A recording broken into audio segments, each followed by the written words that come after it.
o Senhor disse a Moisés: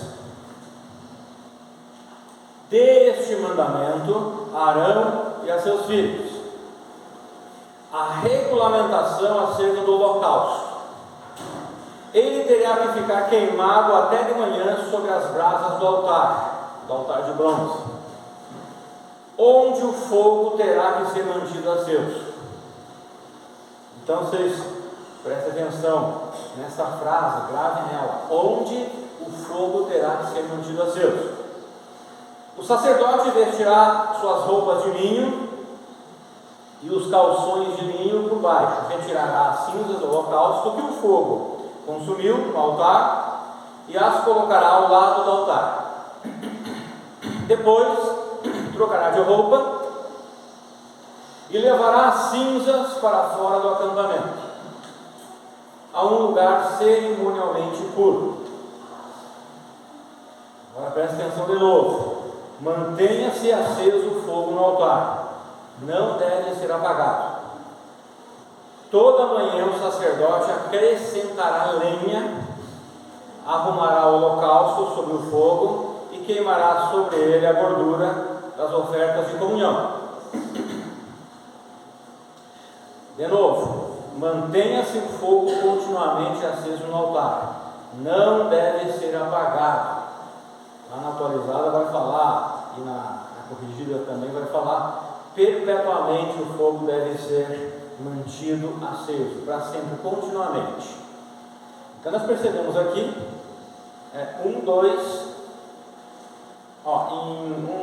3, 4, 5, 6, em 6 versículos, a metade deles, 50% de 6 versículos, Deus diz que o fogo deveria ser mantido aceso continuamente, não deveria ser apagado, jamais. E era a responsabilidade do sacerdote fazer isso. Ele deveria manter o fogo sempre aceso. Então, nesses textos aqui, vocês podem observar, de um fogo que nunca deveria apagar em Israel, enquanto o povo estava acampado. Eu tenho um vídeo que eu queria mostrar para vocês. Um dos símbolos da nossa cultura é o fogo de chão. Em São Cepé, no centro do estado, uma chama está acesa há mais de 200 anos.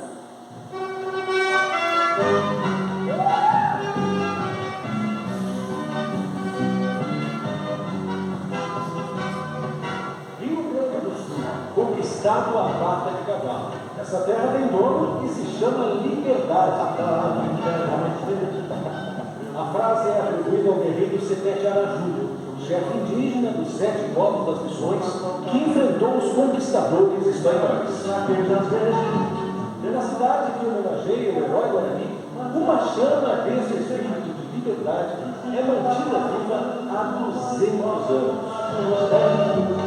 A minha família Simões Pires, guardiã do fogo de chão bicentenário. Nesse galpão, reza a lenda, a chama não se apaga desde o início do século XIX.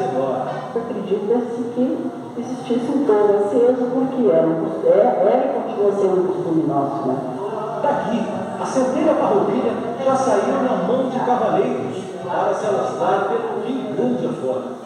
Em 1994 foi levada daqui a chama oficial para todo o estado do Rio Grande do Sul. Mas qual a importância desse fogo, da chama de ouro?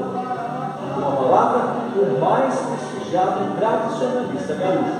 O fogo representa o calor urbano do coração vibrante e o desejo de luminosidade para o futuro para as gerações.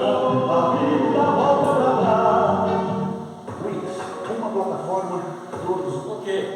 Aí, propaganda, tem mais? os tipos de site. Criatividade ilimitada. Descreva suas necessidades. Acabou. Ok.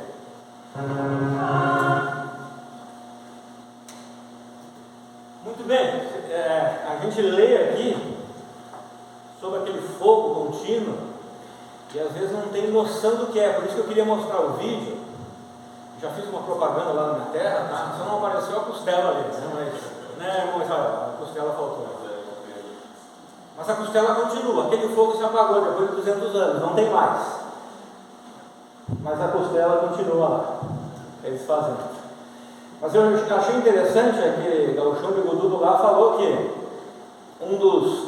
o símbolo do fogo era o carinho, o calor humano e a luminosidade.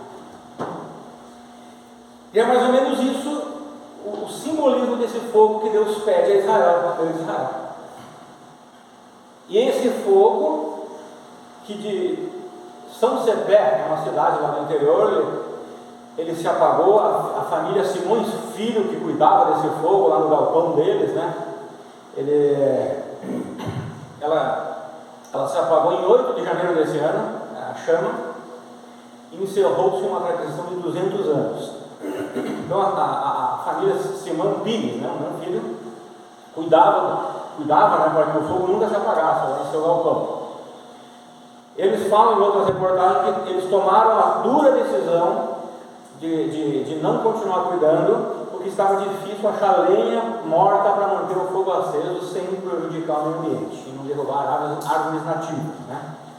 Então a família e muitos outros tradicionalistas ficaram tristes com tal acontecido, mas foi necessário. O texto que nós lemos fala da oferta do holocausto, a qual nós já vimos, tá? Uma oferta em que o animal deveria ser totalmente consumido pelo fogo. E aqui nós temos um detalhe, mais um detalhe nesse texto aqui, sobre aquela oferta. Deus dá ordem aos sacerdotes para que o fogo do altar de bronze nunca se apague. E qual o significado de tudo isso? Ou disso? MacArthur comenta o seguinte: a chama perpétua indicava contínua prontidão da parte de Deus em receber confissão e restituição por meio do sacrifício. E consta no comenta o seguinte: como o fogo representava a presença de Deus, essa queima perpétua ensinava aos israelitas que o caminho de acesso a Deus pelo sacrifício de holocausto estava sempre pronto e disponível. Também os ensinava a importância de manter o contato próximo com Deus e da necessidade contínua de expiação para cobrir os seus pecados sempre recorrentes. Então, que interessante o que Deus pede para Israel, que interessante aqui os dois comentários do MacArthur e Constable, e que interessante o comentário do gauchão lá sobre o fogo farroupilha, em São Cepé. Que ele diz, não, é um simbolismo do calor humano, da proximidade, da amizade e luminosidade, que combina com o que Deus estava pedindo aqui para Israel. Então eu creio que certas pessoas que nem são crentes, elas fazem o que fazem porque eu penso que isso é uma das provas que há intrínseco no homem, no ser humano, algo que vem da parte de Deus. Eu concordo que o ser humano é totalmente depravado, como a Bíblia ensina. Mas de onde vem, muitas vezes, essa questão do ser humano que não conhece a Deus, dizer que isso é certo e aquilo é errado? Né? Então, assim, sabe quem iniciou o fogo no altar de bronze? Lá de Israel? Levítico 9:24, um pouquinho mais à frente. Alguém pode ler bem alto esse texto? Levítico 9:24, só um pouquinho à frente. Porque o fogo saiu de diante do Senhor e consumiu o holocausto e a gordura sobre o altar, o que vendo todo o povo jubilaram e caíram sobre as suas faces. Então, pastor Alex, quem começou o fogo no altar de bronze de Israel? O próprio Senhor Jeová. O próprio Senhor Deus. Foi ele que começou aquele fogo. O fogo de São Cepé foi começado por uma família, Simões Pires, e terminou com eles. O fogo de Israel, Deus começou, terminou com Israel por causa da desobediência. E como cristãos da era da igreja, não temos uma chama crioula como os gaúchos tinham. Também não temos fogo no altar de bronze como os israelitas tinham. Mas temos o fogo, ou melhor, a chama do Espírito Santo habitando em nós. E o Novo Testamento ensina que os cristãos devem manter uma consciência igual à dos israelitas com respeito à prontidão a Deus de perdoar e dele nos perdoar e de manter comunhão conosco. Nós precisamos ter essa consciência da prontidão que Deus tem de me perdoar e de manter comunhão comigo, apesar dos apesares, apesar de quem eu sou, do que eu faço. O 1 Tessalonicenses 5,19 diz assim, na revista atualizada: não apagueis o Espírito. Na corrigida: não extingais o Espírito. Na King James atualizada: não apagueis o fulgor do Espírito. E nas três versões dá a entender que esse apagar ou extinguir é algo, dá a entender como algo forte, caloroso no fogo. Geralmente, no Novo Testamento, o fogo ele é simbolismo de duas coisas: destruição total, como juízo de Deus, ou purificação. É o que nós temos ali no Novo Testamento, geralmente esses dois simbolismos. E essa purificação nada é mais do que destruição das impurezas, para purificar. Então, no final das contas, eu poderia ter somente um simbolismo: destruição, de duas formas, uma positiva e uma negativa. A forma positiva, Deus usando o fogo para destruir as impurezas da minha vida. E a forma negativa, Deus usando o fogo para destruir como juízo, rebeldia. Então, assim, 1 Pedro 1,7 diz assim: assim acontece para que fique comprovado que a fé que vocês têm, muito mais valiosa do que o ouro que perece, mesmo que refinado pelo fogo, é genuína e resultará em louvor, glória, honra, quando Jesus Cristo for revelado. Então ele diz assim, a fé, Pedro falando dos sofrimentos e perseguições, ele diz que é como um fogo provando a fé dos crentes. E ele diz, essa fé de vocês provada é muito mais valiosa que um ouro refinado pelo fogo. É o que está falando ali. Então, só para vocês terem uma ideia de que o fogo, nesse caso do ouro, ele destrói as impurezas e purifica o ouro. E o fogo, que é símbolo de purificação, é ligado ao Espírito Santo pelo fato dele ser quem nos purifica pela palavra de Deus. Atos 2, de 1 a 4 diz assim: chegando o dia de Pentecoste, estavam todos reunidos num só lugar. De repente veio do céu um som, como de um vento muito forte, encheu toda a casa na qual estavam sentados. E viram o que parecia línguas de fogo. Olha que interessante o que está falando, né? Que se separaram e pousaram sobre cada um deles. Todos ficaram cheios do Espírito Santo e começaram a falar noutras línguas conforme o Espírito os capacitava. Então ele diz primeiro ali, Lucas disse que veio um vento forte, que veio línguas de fogo sobre os discípulos que estavam esperando no Pentecoste? Não, ele não fala que veio vento forte, ele disse veio um som como de vento forte. E depois ele não disse, eu vi línguas de fogo, ele disse, eu vi algo que se pareciam línguas de fogo. Interessante. Então, quando Deus iniciou a sua igreja, lá em Atos capítulo 2, ele deu o Espírito Santo aos primeiros membros da igreja em Jerusalém.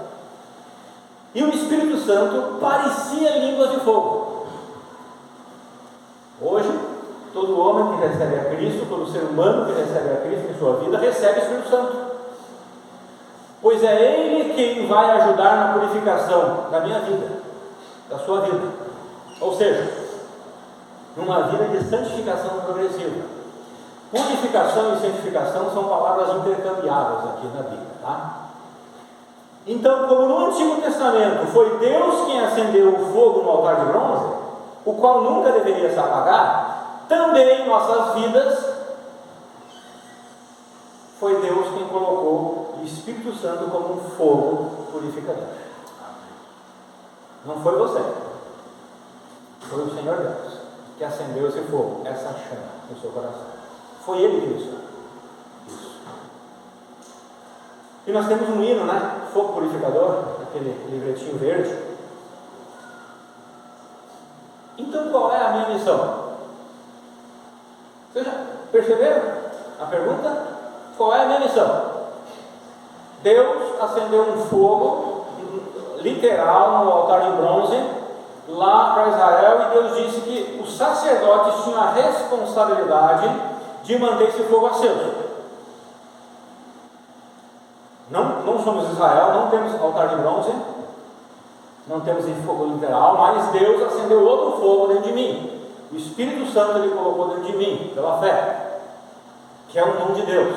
Deus coloca essa fé em nós. A pergunta que eu coloquei aqui: qual é a minha missão? 1 Tessalonicenses, o que eu falei ali? Não apagueis, não extingais o Espírito Santo. Como usar da melhor forma que glorifique a Deus esse presente que Ele me deu, que é o Espírito Santo? Não apagar ou não extinguir o Espírito Santo, que é um fogo purificador. O Espírito Santo nos purifica, ou seja, é Ele quem nos santifica. 2 Tessalonicenses 2,13 diz: mas nós devemos sempre dar graças a Deus por vocês, irmãos amados pelo Senhor, porque desde o princípio Deus os escolheu para serem salvos mediante a obra santificadora do Espírito e a fé na verdade. Então é interessante que Deus não escolheu você só para ser salvo, mas o versículo está dizendo que Ele escolheu para você ser salvo, para você ser santo. E Ele que vai fazer a salvação na sua vida. Então o fogo do Espírito Santo, ou a sua intensidade, sua influência. Agora vejam, eu estou mudando um pouco aqui, ó. Esse fogo do Espírito Santo, a santificação, a purificação do Espírito Santo, para nós entendermos de uma forma mais contextualizada e moderna, é a intensidade que o Espírito Santo tem influência na sua vida. Ele influencia você nas suas decisões. É dessa forma que você apaga ou não apaga ele. Então, a intensidade, a influência em nossas vidas pode ser abafada pelo pecado.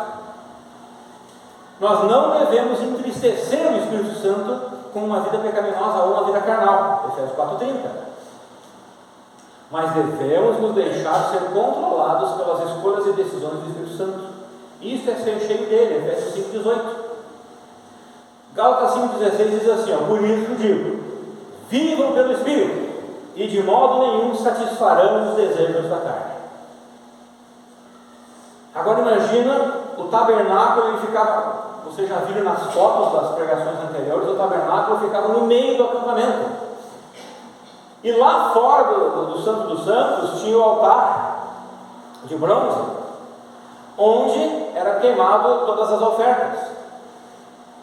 E o fogo deveria ser contínuo, noite e dia. Então, à noite era muito mais fácil ver a luminosidade do fogo. Eu ia pedir para Moisés, eu tenho que ficar numa tribo que eu fique bem na periferia longe, que eu não consigo dormir muito com claridade, né? Mas aqueles que têm medo de fantasma podem ficar mais perto lá do altar, né? Então, e de dia é mais difícil ver o fogo, sim, por causa do sol, no deserto, mas a fumaça, ou o cheiro daqueles que ficavam na proximidade, né? E aquilo demonstrava o quê? Deus está conosco de dia e de noite. Ele não nos abandona, Ele não nos deixa nunca. Tá, tinha só um momento que o fogo precisava ser apagado, quando eles desmanchava o acampamento e tinham que ir para outro lugar. Então, no caminho, eles não levavam o fogo aceso, mas depois eles acendiam novamente no novo acampamento. Então, irmãos, trazendo isso para o nosso contexto, uma vida em que Deus está comigo, em comunhão comigo, uma vida em que eu demonstro a chama do Espírito Santo na minha vida, é uma vida em que eu estou em obediência à palavra de Deus. Então eu sou obediente a todas as autoridades, eu sou obediente à Bíblia, eu sou obediente, amoroso, carinhoso, não ando em rebeldia e coisas assim. Então ele diz, Efésios 5,18: vivam pelo Espírito e de modo nenhum satisfaçam os desejos da carne. Quais são os desejos da carne? Gálatas 5:19-21. Ora, as obras da carne são manifestas: imoralidade sexual, impureza e libertinagem, idolatria e feitiçaria, ódio, discórdia, ciúmes, ira, egoísmo, dissensões, facções, inveja, embriaguez, orgias. E daí eu acho que o apóstolo Paulo, de repente eu tenho esquecido de escrever alguma coisa, ele escreveu assim, e coisas semelhantes. Eu os advirto como antes já os adverti: aqueles que praticam essas coisas não herdarão o reino de Deus. Então Paulo diz que um crente deve andar cheio do Espírito Santo para produzir obras do Espírito, pois um crente pode andar na carne e produzir as respectivas obras da carne. No final ele diz que os que vivem na prática das obras agora da carne não são salvos. Aqueles que vivem nessa prática, que nunca mudam, não é salvo. Mas um salvo que não esteja andando no Espírito pode produzir as mesmas obras dos não salvos também.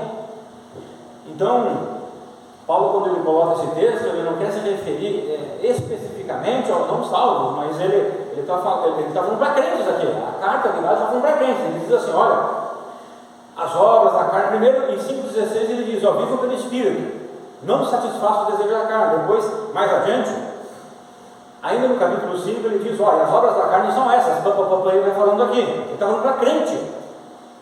E no final ele diz: olha, apesar de eu estar falando isso para vocês, aqueles então agora que não são crentes, são aqueles que praticam isso continuamente, permanentemente, esses não são salvos. É o que ele está falando aqui, tá bom? Agora vamos voltar para os crentes. É como se Paulo estivesse falando assim. Vocês lembram daqueles dois discípulos no caminho de Emaús? Lá em Lucas 24:32, eu só vou ler o versículo 32.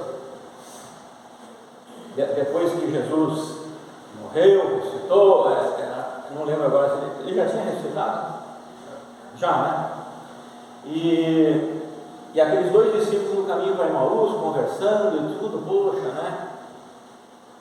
E daí apareceu alguém ali para conversar com eles, era o próprio Jesus, que depois se revelou, e depois foi embora, né? E daí ele diz assim, no versículo 32, e disseram um ao outro: porventura não ardia em nós o nosso coração quando pelo caminho nos falava e quando nos abria as Escrituras? Olha que interessante, o coração deles ardia quando Cristo falava com eles. Mas era só quando Cristo falava com eles que o coração ardia? Não, porque o meu coração não pode arder hoje, porque Cristo não vai falar comigo, ele não está mais aqui. Mas de que outra forma o coração deles ardia, que eles revelam aqui? Quando ele falava as Escrituras, nos falava e quando nos abria as Escrituras. Então, eu tenho as Escrituras que falam no meu coração e podem arder, fazer o meu coração arder. E arde. Se eu sou honesto com o Senhor, arde. Nós só precisamos tomar o cuidado de acharmos que estamos cheios do Espírito Santo por praticarmos boas obras pelo hábito, ou por sabermos como nos comportarmos biblicamente, por sabermos como um crente se comporta, e nosso coração arder de orgulho que acabamos tomando decisões pecaminosas, sem perceber, porque fizemos em nome de Deus. Ou seja, eu preciso tomar esse cuidado para que o que arde em mim seja a palavra de Deus, o que arde em mim seja realmente o Espírito Santo, porque eu posso praticar boas obras cristãs, dentro e fora da igreja, em nome de Deus, pensando que eu tenho o Espírito Santo, mas não é. Às vezes é porque eu já aprendi a ser crente. E eu posso usar isso até no nome de Deus, que é a pior coisa que tem. Por que eu estou falando isso? Porque os cristãos na época de Constantino, com as cruzadas ou as guerras santas, eles matavam em nome de Deus, pensando que era cheio do Espírito Santo. Eles falavam em nome de Deus, a gente está fazendo isso em nome de Deus. Nós somos santos e nós somos de Deus, e nós estamos matando os hereges, os infiéis, os hereges, porque nós somos cheios do Espírito Santo, em nome de Deus. Então eu posso fazer isso também. Não sair matando gente, que hoje é diferente, né? Não tenho todo esse poder, eu e você, mas a gente pode fazer coisas e pensar assim, não, eu estou cheio do Espírito Santo por eu estar praticando isso, praticando aquilo. O outro não é, porque ele não pratica o que eu pratico, ele não faz o que eu faço, e eu faço em nome de Deus. E quando eu faço isso em nome de Deus, aí, irmãos, ninguém segura, porque na minha mente eu penso que estou fazendo em nome de Deus algo que é perverso. Então a gente precisa cuidar se vocês já perceberam, às vezes julgamento, a pessoa foi lá e matou 2, 3, uma família, de problema que estava dando, e daí no julgamento a pessoa tem um processo também psiquiátrico, psicológico, e daí vai até o juiz, o veredito, o psiquiatra dá, dizendo, olha, ele não tem consciência do que ele fez, agora não no termos de queridinho, no termos de, ele pensa que ele fez justiça matando aquelas pessoas, que ele está certo. Já viram isso? Tem questões assim que acontecem. E daí o juiz, então ele dá a sentença que ele merece, né? Porque ele matou aquelas pessoas pensando que fez o certo, que fez justiça, que tirou do mundo gente que não prestava. Então nós temos que cuidar com isso, que isso não é ser cheio do Espírito Santo.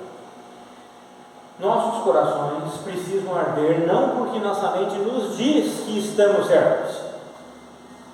Jeremias 17:9, a mente é enganosa, os sentimentos são enganosos, mas porque as Escrituras falam ao nosso coração pelo Espírito Santo, como as Escrituras falavam aos 2 discípulos a caminho de Emaús. O Espírito Santo que habita em nós. Como os sacerdotes israelitas, também nós precisamos sempre manter o fogo aceso, bem aceso.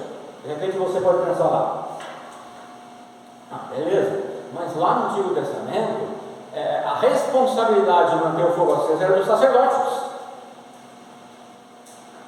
Eu não sou sacerdote aqui na igreja, o mais perto aqui na igreja de sacerdote é o pastor. Não é um sacerdote igual Israel, mas é o mais perto que tem. De comparação, é ele que se vire com isso. Mais 2 versões então podem ser tiradas da responsabilidade dos sacerdotes lá do Antigo Testamento de manter o fogo aceso. Cada crente no Novo Testamento é considerado um sacerdote, porque é responsável por manter o fogo do Espírito Santo aceso em sua vida. 1 Pedro 2,5.